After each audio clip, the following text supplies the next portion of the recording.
It was then I noticed that the starting missions were telling me to go for 5 specific horse goals to try and go in career mode. Daiwa Scarlet, Vodka, Gold Ship, Sakura Bakshino, and Haru Urara,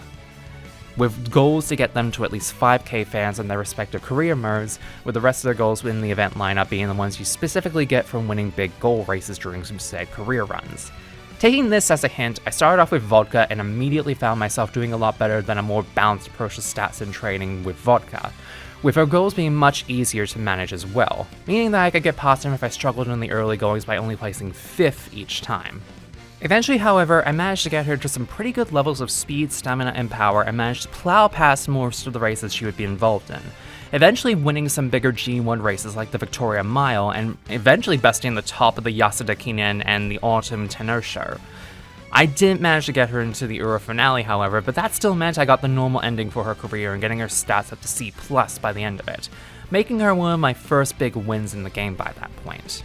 Following on from what I had learned with my experience with Vodka's career, I used what was learned to great effect in my next run with Daiwa Scarlet, who was featured prominently in Vodka's career mode as her rival, almost as if the game was trying to lead me into her being the next one to focus on with how much of a bitchy tsundere archetype she was during Vodka's story.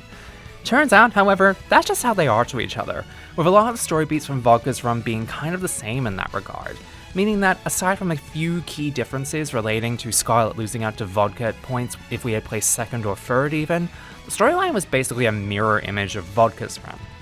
Nevertheless, however, I put an emphasis on her strengths and aptitude and focused harder on speed and power this run in those aspects and managed a run that made Vodka's look like child's play by comparison,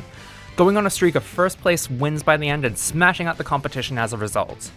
I had yet to reach the Euro finale again, but I felt it was time to start trying to experiment with other styles of Umas, leading me to